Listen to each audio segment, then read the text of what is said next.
Hello and welcome to a new episode of Spoonie Space. We're in episode number 9. This is Chronically Ill TV, made by Spoonies for Spoonies.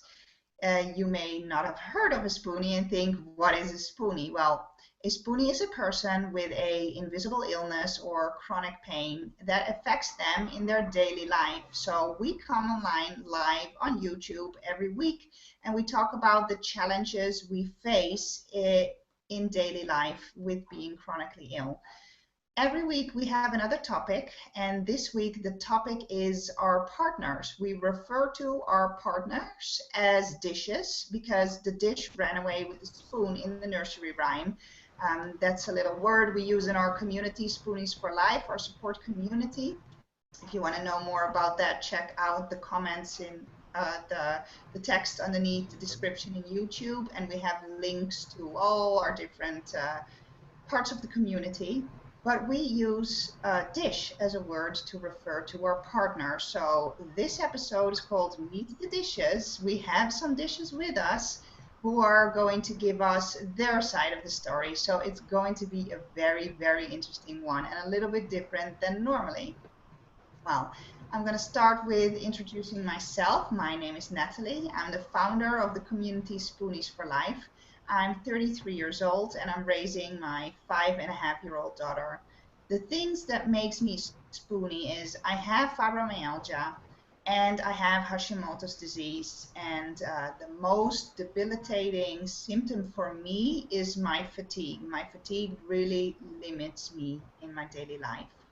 Since we're talking about our dishes, our partners, I say that my partner has been with me for over a year now. He's new, and we're living together. We have our challenges and ups and downs, but he's very supportive, and he's really learning how to deal with this spooniness. So I'm not the only one online. We're live with a whole panel of spoonies and some of the dishes. And I'm just going to give the mic to Kathy and let her introduce herself. Hi everyone, my name's Catherine and I'm a 54-year-old empty nester with 2 grown boys. I have been married for 15 years, together for 16 years. You'll meet my dish a little later in a little video. He couldn't be here with us today. I'm a spoonie because I have fibromyalgia, Hashimoto's, arthritis. I'm bipolar 1, and I have a bunch of other acronym illnesses that add up. I got the whole alphabet soup. I'm looking forward to today's show. It's going to be exciting, and I'm going to pass this on to Tina.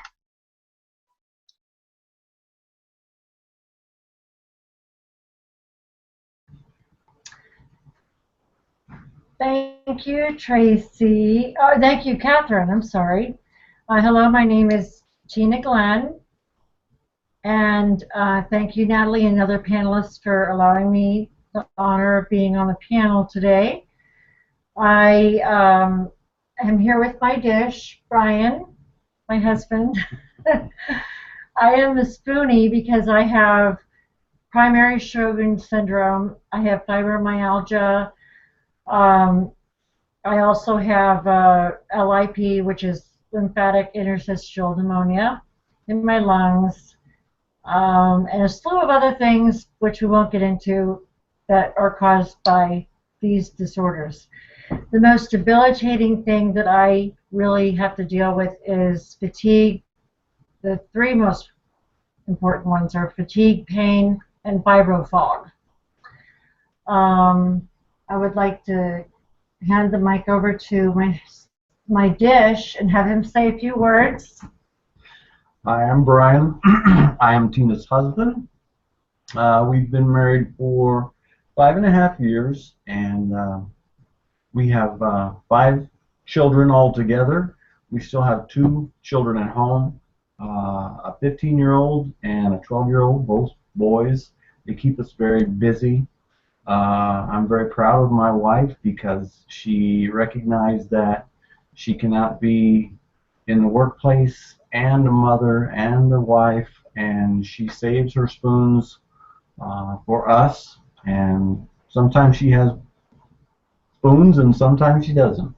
And that's one of the hardest things for us and for myself is to understand, spoons can be gone in a matter of moments. So it's a roller coaster ride, and we're very blessed to be on the show today. And now we'll turn it over to Tracy.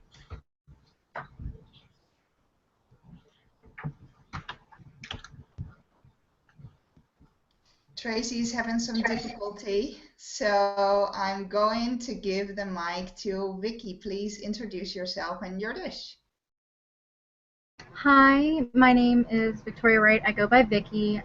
I'm a Spoonie for Life because I have what they're thinking is Ehlers-Danlos. Either way, I have extreme hypermobility. They go back and forth, but with Ehlers-Danlos, it doesn't matter unless you have one of the other types, the more extreme types. So I got very lucky in that aspect. Chronic migraines, very under control, very thankful. And bipolar 2, arthritis, the list goes on. I'm 20 years old. I was studying for nursing, but because of all this, I have to. Because of all this, I'm a Spoonie, and that's pretty much my day-to-day life. The hardest thing I have to struggle with is probably definitely the fatigue and not being able to do the things I was able to 3 years ago. And this is my dish. Zach, my fiance, will be getting married in December. Zach. I'm Zach. I'm the dish. We've been together for about 3 years now. We've known each other for about 14, 15 years. We met when we were kids. Day-to-day life can be a challenge, but with all of her disabilities and this, that, and the other, the best thing you can do, at least for us, is just stay true to each other, love each other, and help each other out when we can. Yeah. Back to you. Natalie. Natalie, yeah. Is Tracy back yet? I am. Oh, okay.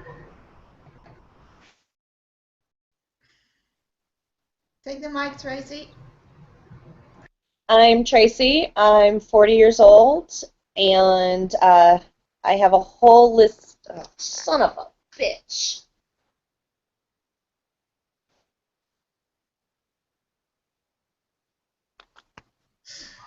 Okay, something went wrong with Tracy. I think she'll be back shortly. Anyway, thank you all for introducing yourself. This episode is about the challenges we face in our relationship. My biggest challenge in my relationship is that I feel guilty. I feel guilty that I cannot be as active as my partner would like me to be, that I cannot join him in all the activities that he wants to do. I feel guilty because I feel that I cannot be flexible for him. He needs to be flexible for me. I need to save my energy. I don't do a lot of social things, but some are for him and some are for me. And if I have to choose between my friends or his friends, we've only been together for a year, so we don't have mutual friends.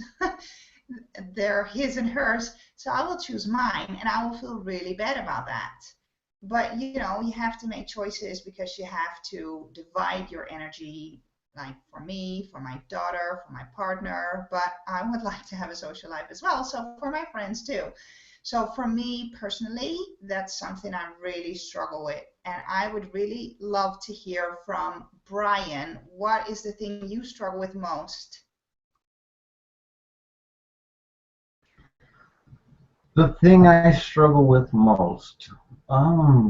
That's a good question. I think the thing that I struggle with most is getting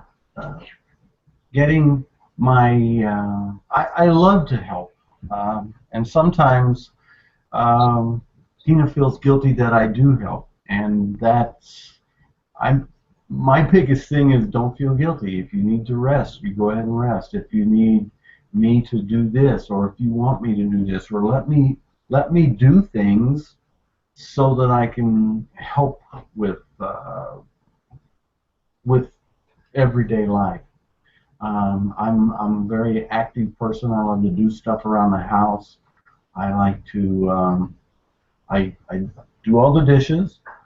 My wife cooks everything, but I do all the dishes. I do all the laundry. I like doing that stuff. And there are days when she, like you say, Natalie, she feels guilty, and that sometimes takes on different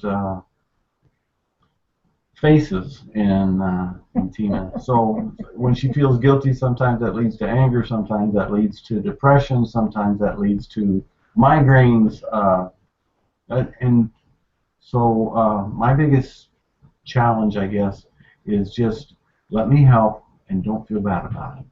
So that's what I think of. Yeah, thank you so much. That's really helpful, even for me, because I know my dish also tells me, if you have to lay down, just do it and don't feel guilty. We also have some comments that come from our main Facebook page for Spoonies for Life. And the question was, being in a relationship as a spoonie brings its own unique set of challenges. Which challenge do you and your partner face? Well, Amy says, I think the biggest problem I've encountered is partners tend to forget that you have something that is always there in the background, always ready to come there to the foreground and influence and affects everything.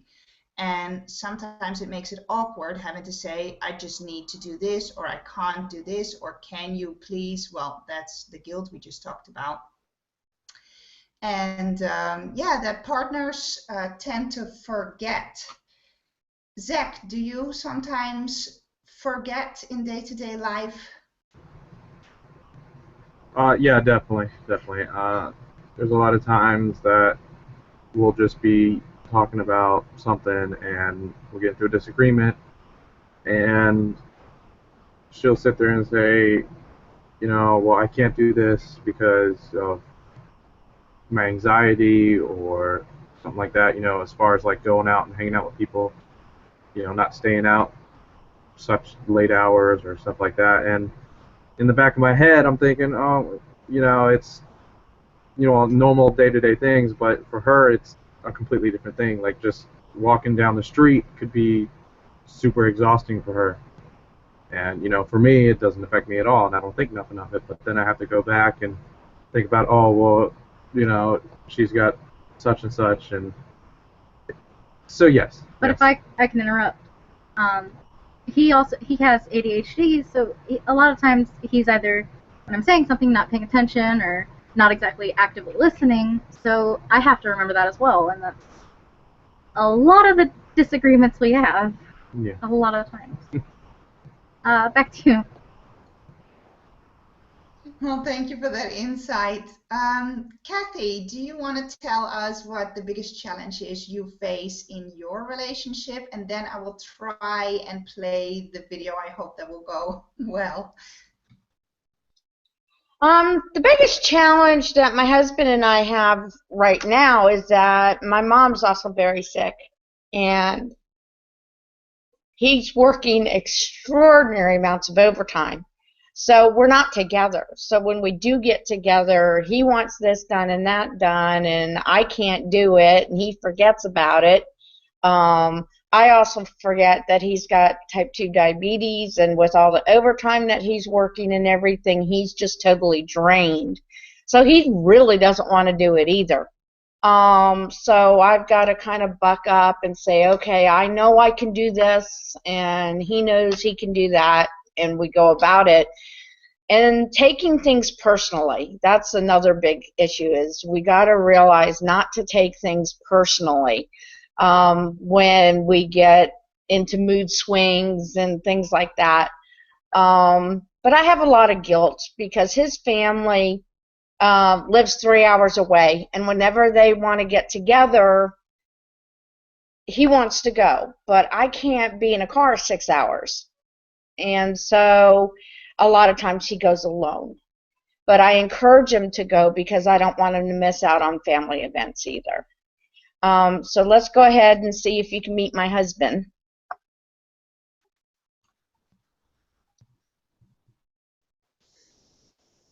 Hello, I'm Jim, Catherine's husband. Husband of a Spoonie. Being a husband of Spoonie is a challenging situation. You never know what to expect from day to day, moment to moment at times. The key is to try to keep things on even keel. Understand that some days are going to be good days for your wife, some days are going to be bad days. On the bad days, you need to be able to be empathetic, yet not let things get out of control. Try bringing things back under control so that things keep on even keel and nobody gets further depressed or further behind in things. So it's a matter of looking at the good, accepting the bad, and carrying on. Some days it's not easy to not take it personally. You just have to look at, okay, what things could I have done differently and what things I have no control over, and just go from there. Anyway, those are the challenges of being a Spoonie husband. Just got to be there, care, and to go with the bad. You'll get both. Just enjoy the good day.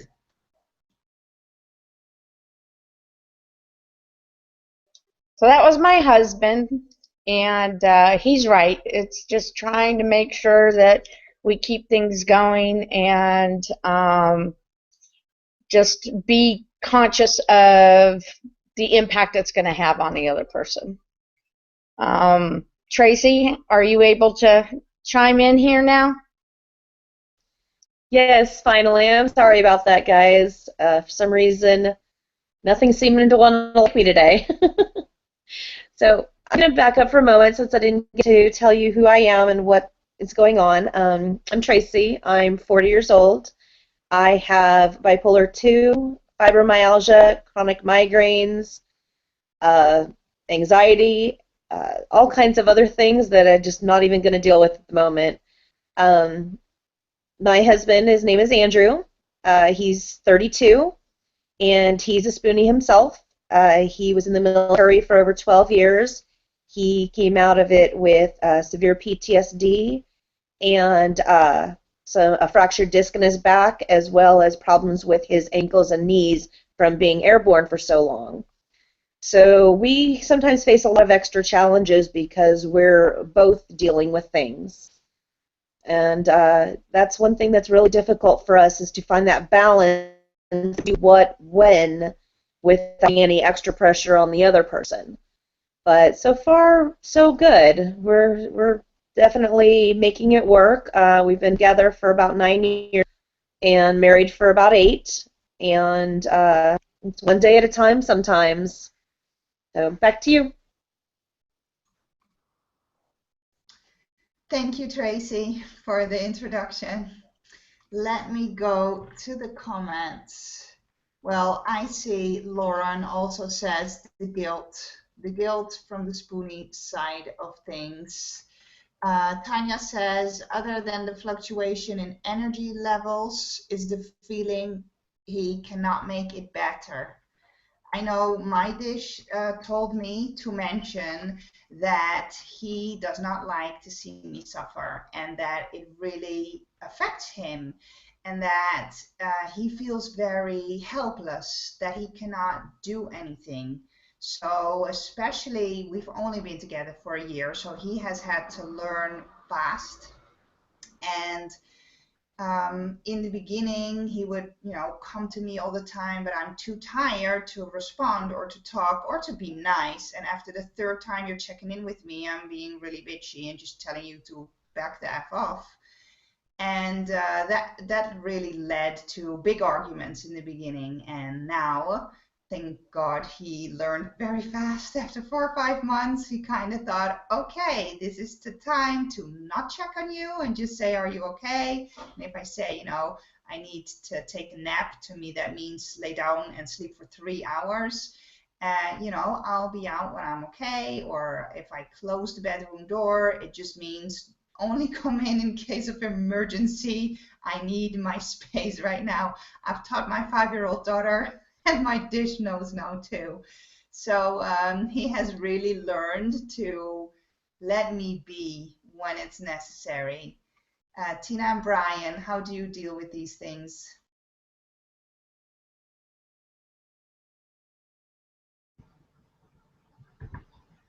Thank you, Natalie. Well, I always think the biggest challenge, one of the biggest challenges, for me is I always think that Brian forgets that I'm sick because I don't look sick. And it's just a constant having to remind yourself of what's underneath. And sometimes when I get really quiet, that's a sign that I'm tired. I'm not angry, but I'm just tired and I don't want to say anything. But we did go through our trials. We went to marriage counseling. It was just very difficult trying to get along with all of that entails with the illnesses. When I'm in pain, I get very irritable. And when I'm tired, I get irritable, which is often. And a lot of times I have chronic migraines. So I would like to say something positive as helpful as I can to anyone out there who is in a relationship. I have had to learn to pace myself and to know I have this many spoons, so I make a list, and these are the things I want to get done and accomplished and finished, and I do one thing a day. And it may be something small, but I cross it off the list, and I have a successful day, and I still have spoons left over for the evening. Because typically I was a very hard worker. I worked full time. I was in advertising, a very stressful job, and I loved it. And not being able to work it was very hard for me to accept. And there was a lot of guilt there. I'm learning to accept my role as a housewife and mother, and know that that's a good thing. That's good that I'm able to do that. So I use all my spoons, like Brian said, and I'm very blessed to have the best husband in the world who is learning. So I will say that another challenge, or maybe not a challenge, maybe something that's helped us not too long after Tina quit working with her illnesses. She went through menopause very early, and that was like boot camp for our marriage. If we make it through menopause, now we feel like everything else is pretty easy from this point on. There are days, we have days, but It's not easy. it's not easy, but at least, that's behind us, and we say, well, at least we're not going through that anymore. And Yeah. so I have to miss out on a lot of things with the kids at night. That I call it, father-son's time, and I stay home and I sit and watch one of my favorite shows. And that's okay with me. I don't mind being alone. I like it. I like the peacefulness and the quietness. Noises make me irritable. So I tend to stay home a lot. I really don't have much of a social life anymore. So I hope that my friends understand. I get a lot of, oh, well, you'll be fine. Just read this book. And you'll get better, or it's all up in your mind, or whatever. And you just have to. There's no way to really explain to other people that this is real. It's not something I made up. I've been diagnosed for 17 years plus, and it's a struggle every single day. So I'm going to turn it over to Tracy and see what she thinks about anything positive that she can help others with. Well, it's definitely a struggle day to day, especially with both of us having what we deal with. But one thing that has helped us tremendously is, like you, we went to marriage counseling as well. I mean, it was hard enough with what we're both dealing with, but adding the military struggles at the time on top of it just complicated things so much more. So we were lucky that we found a counselor who was absolutely amazing. She taught us a lot of communication tricks and skills that we've tried to continue with. She also helped us be able to look at each other with different eyes, not just from our own pain, but to step outside of it so that we could better understand what our partner was going through. So I do highly recommend, if there's anyone who is struggling, it doesn't mean that you don't love each other, doesn't mean anything bad. It just means that you want your marriage to work through what you're struggling with. And that's something that I'll be forever grateful for.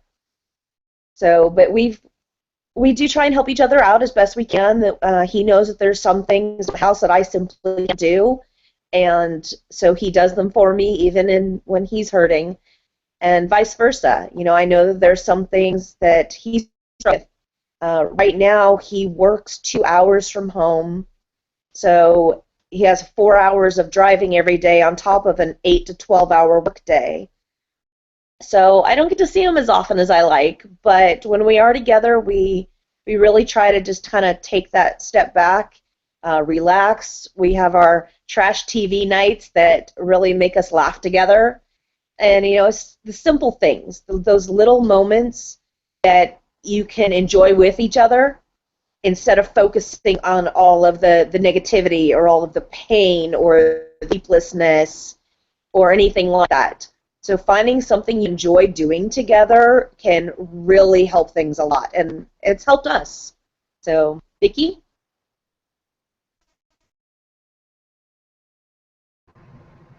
Adding on to what you said, yes, finding something you love to do together makes the time that you spend together just that much more amazing. And especially with not even being able to do a lot, that one thing that you can just enjoy together, it's the best thing in the world.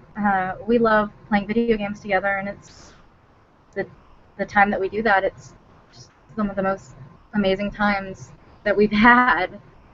And just because you're spending nights in and not getting out and doing what other people do, I mean, you're still, as long as you're doing something you love with the person you love, that's all that matters. And I know it's hard to think that way when I'm as stubborn as I am. Like, I want to do what other 20-year-olds are doing. I want to do it, and it's quite frustrating when I get to thinking about it. But in the moment when we're just together doing what we love, it's the most amazing thing in the world. And at those times, you forget a lot about your problems and everything that's going on, and it just, doing what you love with who you love makes just everything better. Zach, you have anything to add?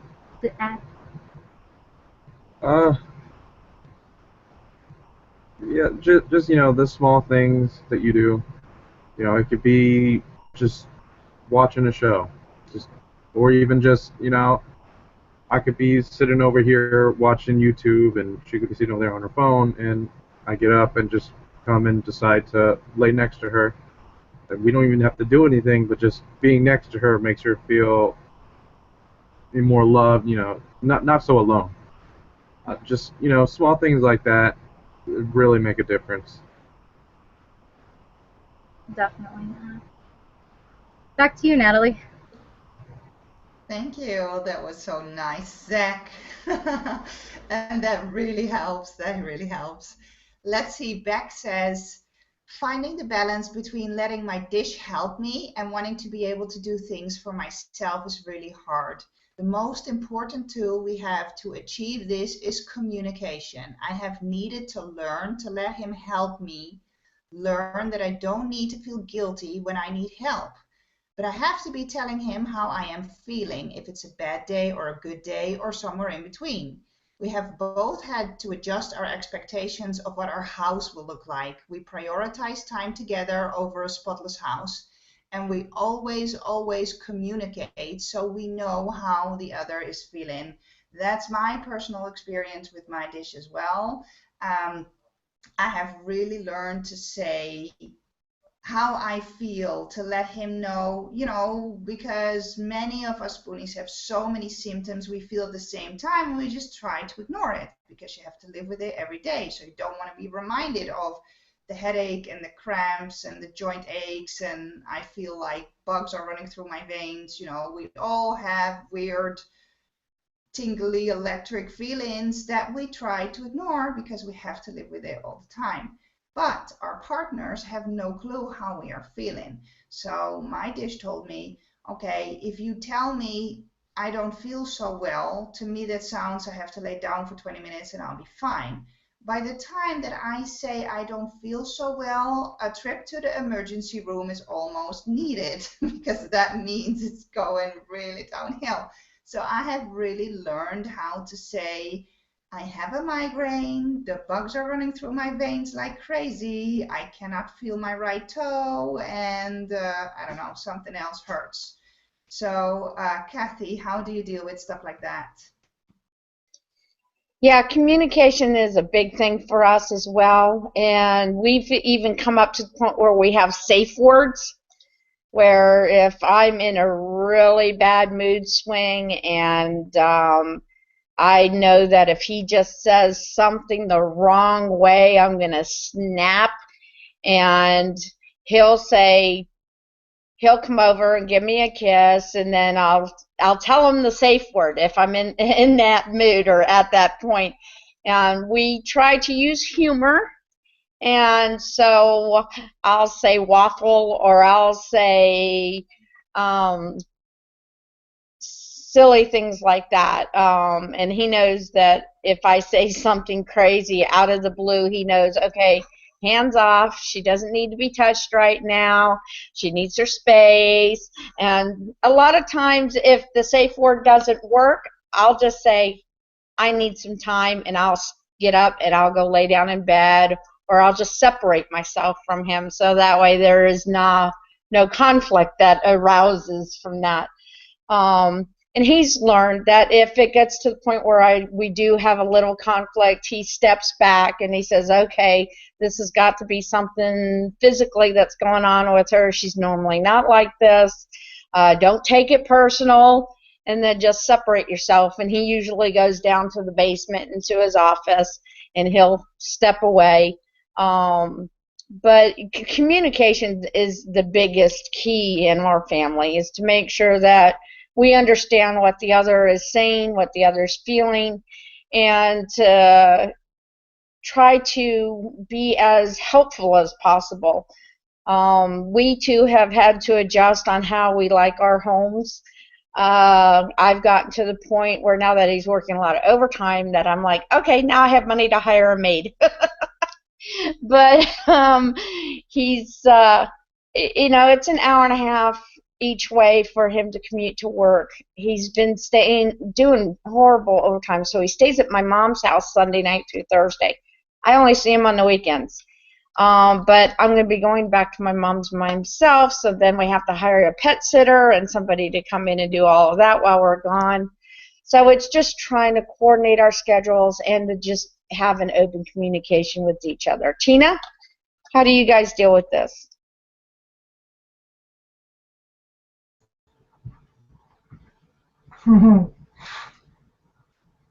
Well, we have learned the hard way.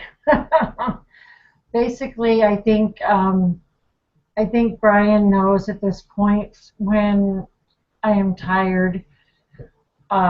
He can tell by my body language a lot. Um, if I'm quiet, like I said, and sometimes I just plain out tell him, I'm really tired and I'm having a. What I say is I'm having a pain day. I'm having a bad day, and he will go off and do the laundry or putter in the yard or do something, but he always comes and checks on me. He doesn't know that he does, but he does. And if I'm taking a nap, he always comes in and checks on me. A big thing is for me to do my part and keep, my doctor always says, keep moving, keep moving. I know it hurts, but you've got to keep moving. And I have my little, I don't have it on now, but I usually wear a Fitbit watch, and it'll say move if I'm sitting for too long. So I get up and I try to walk as much as I can or as far as I can. And like I said, it's just been it kind of has been just a journey for both of us, wouldn't you say? Right. When everyone feels well enough to do things, and we do things. We plan vacations for our family. She conserves her spoons. We get ready a week in advance, a little at a time. When she doesn't feel good, then the boys and I will do something. Fortunately, we do have boys, and they're good with doing guy stuff. We like to go to baseball games. We like to go to football games. We like to do things together. And Tina's very good to say, you know what, I'm spent. You guys go do something, or let's just have pizza and watch a movie tonight, or sometimes she'll go up and just take naps, and we're fine with that. And the nucleus family understands that.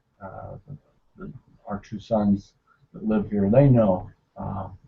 The harder thing is some of the extended family. They don't understand. Well, hey, let's get together and do this. Well, we can't always do that. Sometimes, and it's been tough for the older kids to understand that Mom's gone downhill quite a bit in the last 3 years. So it's tough for her. And so getting the extended family and her dad and her brother, they don't understand all that, and they've come to learn that. So that's been a challenge for us. Like I said, people who live here day in, day out, they know the drill, but the older kids, they don't always know that. I wanted to say one thing before we go off. I'm going to put this out there, and I know not everyone is in agreement with this, and that's okay, because everyone has their own thing. But in our lives, what has helped us the most is our faith. We are both Christians, and we believe in prayer, and we pray as a family, and we have God at the center of our lives. And I think that is by far the most comforting thing, because there's so many times when I know all of you have felt alone, when no one understands what you feel like. And even, my dish here, sometimes he forgets, and I feel very alone. I feel isolated, and I feel like no one understands. And I just pray. I pray and I ask God to help me and help me get through, and help me to have patience and things. And He always is there for me when no one else is sometimes. So I don't know how you feel about that, but that's how we feel. Yeah, in our family. We have that in common. So we're never either one of us alone. Back to you, Tracy.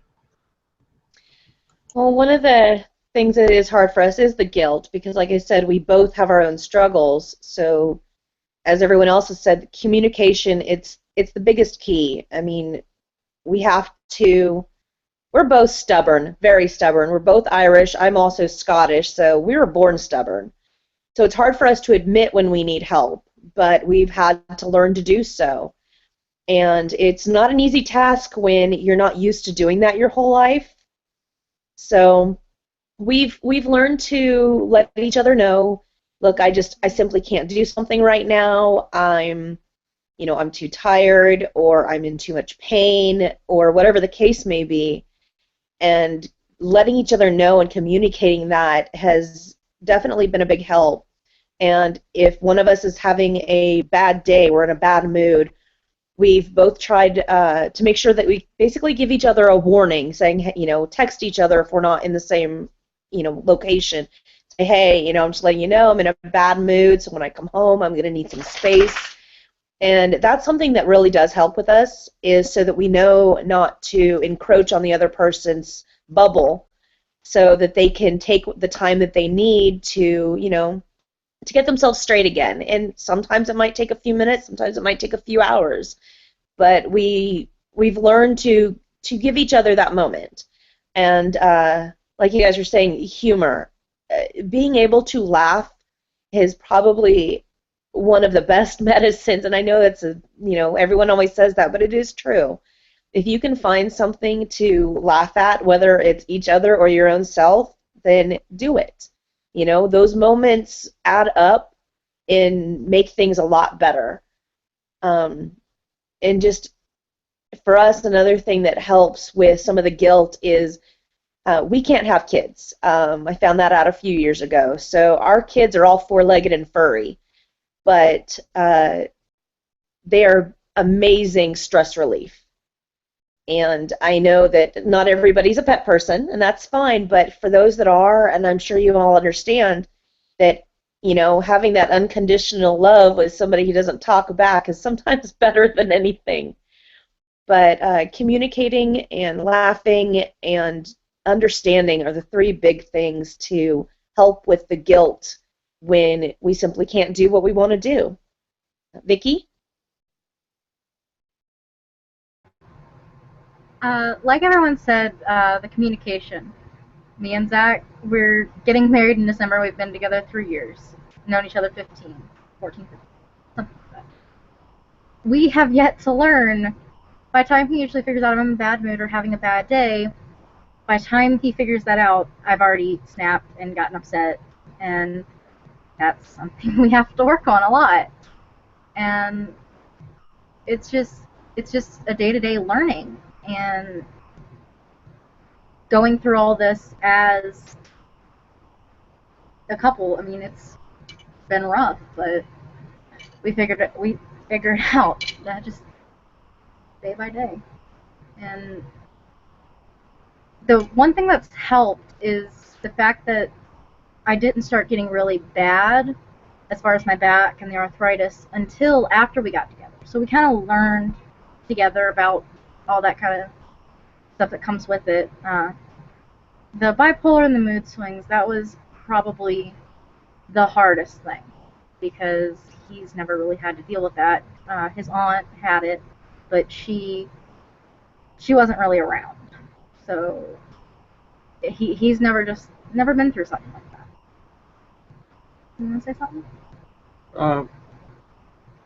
For me, personally, the easiest way to tell when she's in a bad mood is obviously the snapping. But just usually when she's kind of curled up and like to herself, that kind of gives me an indicator that, hey, probably shouldn't be rowdy, shouldn't, try and, I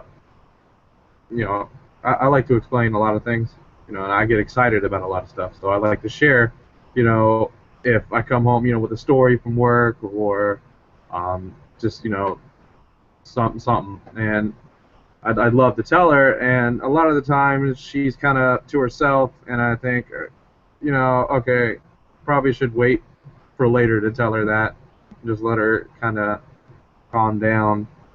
Um, as far as her bipolar, yes, my aunt has it, but like she said, I've never been around it a lot, so a lot of miscommunication. But A lot of it's trial and error, really. yeah, You figure things out as you go, and you stick with it and stick with the one you love. That's a lot of it. yeah. So like I said, the thing that helps me the most is just a lot of her body language. You know, I kind of learned to recognize little things and know when to back off. Which that's a hard thing for me because, like Natalie said, it really does hurt to see her suffer. It hurts me. I want to help so bad, and sometimes I help too much. And I'm like, I come in, I try and comfort her, I try to give her a kiss and that, and she tells me, back off. I don't want to be touched right now.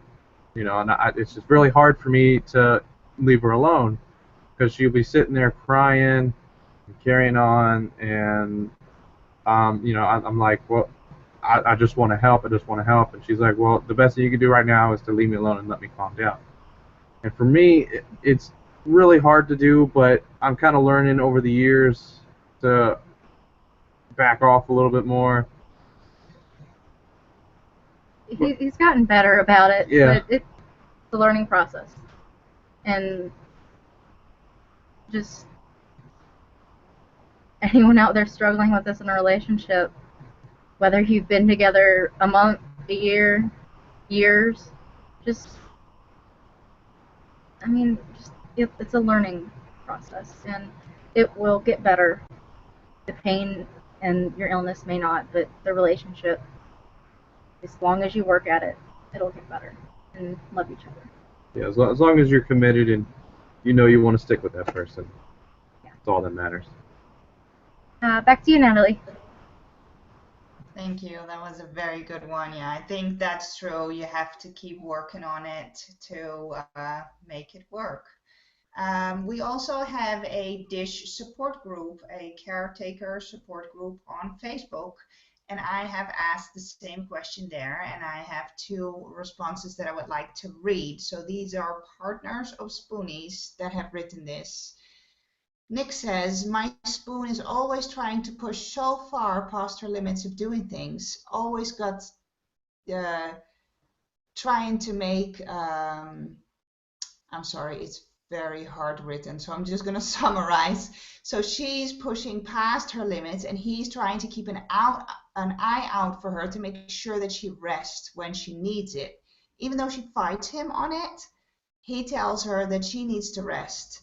And then he will refuse to keep on moving until she rests. However, there's so much, it's hard to list because there's so many challenges that it's really hard to list. He sets alarms to remind that she needs to take her medication on sometimes, or if there's something important that she's asking him to remind her of, and he will set his phone alarm to help her, just to make sure whatever it is, it's not forgotten, because most of us suffer from brain fog. And then Nicole says, I know that with me, sometimes the hardest thing is seeing my spoon hurting and feeling helpless to help, what Zach was just saying too. And then other times it seems like my spoon is so negative about almost everything, it makes it hard to have discussions about things. Everything I say that is a positive, they find a way to make it a negative. I'm going to go through everyone very quickly because we only have about 5 minutes left. So I would like to hear one last positive tip or trick that you would like to give our viewers that will help them in their relationship. Kathy.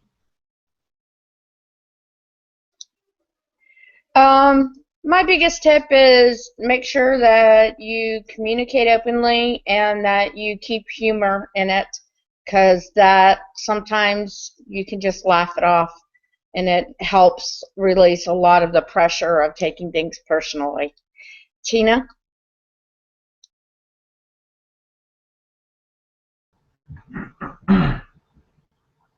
Thank you, Catherine. I think the best thing was said by your husband, Catherine, and it is something that I learned from a lady at an airport. I said, "What's the key to the longevity of your marriage?" She'd been married, 80 years or so. I don't know how many. And she said, "You've got to take the bad with the good." And that has been my mantra. And I think if everyone does that, like I believe it's is it Vicky?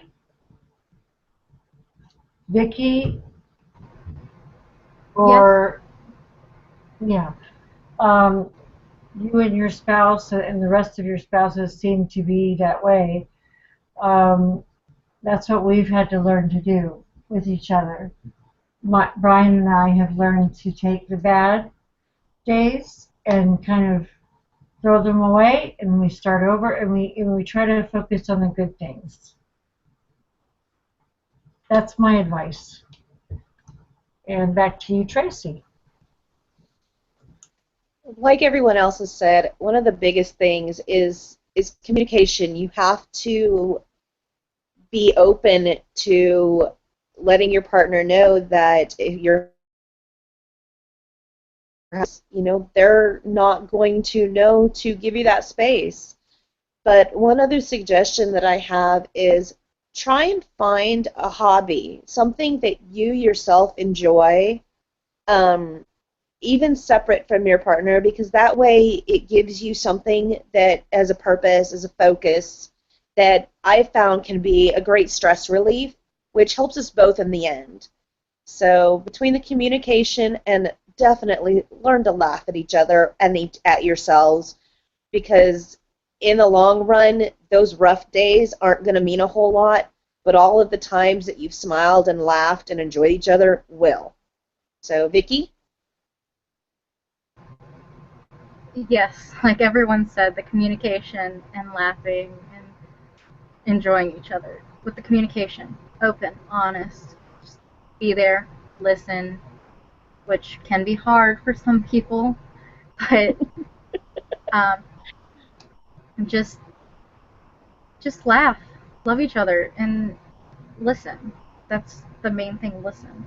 Whether your partner wants a response or not, as long as you're listening, that's what matters. And taking in that information and doing something with it, instead of just in one ear, out the other.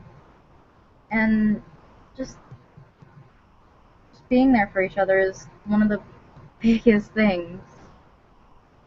Zach?